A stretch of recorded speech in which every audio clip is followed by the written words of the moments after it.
On the 9th day of Christmas, my pharaoh gave to me a video about Imori. Who, I hear you ask, quite justifiably? Why, everyone's favorite Yu-Gi-Oh character, Imori. Not Mori, that's a show where you decide who the dad is, not that. He's extremely significant and not forgettable in the least. And I'm being deadly serious, in that he is dead and I am serious. Welcome to another episode of If I Did It, parentheses teehee JK I totally did do it, end parentheses the Yami Yugi murder memoirs. Here I am going back through the halls of my memory palace to explore and enjoy the many times I have taken a life in the process of being a good role model to kids everywhere and winning every game in existence. Real winners aren't afraid to get a little blood on their hands, even if it is icky. This is why I tend to use magic to do my murders. No muss, no fuss. Bit of Doki Doki Dark Magician Club action. Did you know there was a time when I played games that didn't involve cards?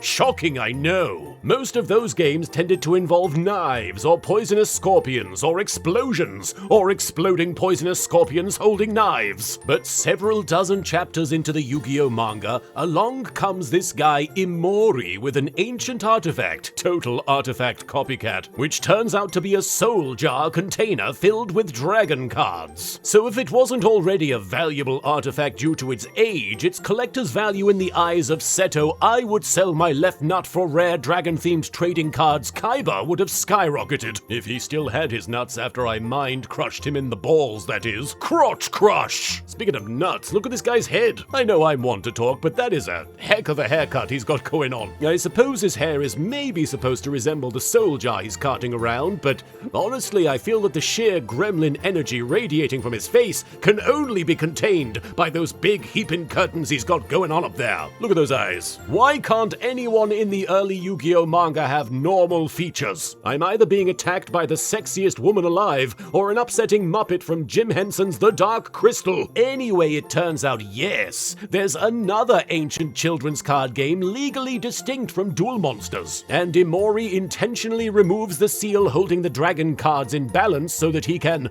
you guessed it, play evil go fish with me. He stole my Millennium Puzzle while Yugi was busy swimming. This is the apex of male physique, ladies, you know it. And when he managed to defeat Yugi in said card game, I popped out of the Millennium Puzzle to tag myself in. The most evil part of this card game was it introduced the elemental weaknesses of each of the dragons, a system that was employed by several of the early Yu-Gi-Oh video games, making them both extremely difficult and not that fun to play. You can thank Imori for that stuff, I guess. Oh, also if you lose like Yugi did, your soul is sucked into the jar and slowly devoured over the course of years. But yeah, those elements, so annoying. So we both take turns summoning dragons, and of course I have no idea what any of the rules are, but that doesn't stop me from making shit up as I go, which is the ultimate power of the pharaoh. For example, when Imori's water dragon threatens to drown my metal dragon, I use my earth dragon's ability to raise the ground and keep the waters at bay, really putting the meta into metal dragon. And when Imori does the unthinkable and has his wood dragon stick a bunch of tentacles into my earth dragon, I've seen enough ancient card game based hentai to know where this is going. I simply respond by having my dragon use its wings to fly, which apparently was extremely unexpected, despite it being a game based entirely around dragons.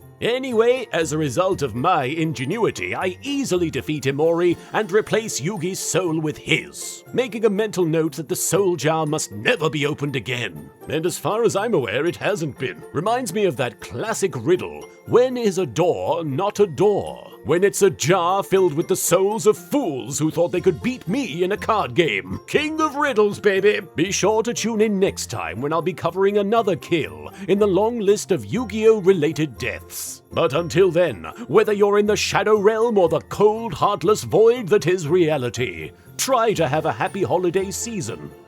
Or else.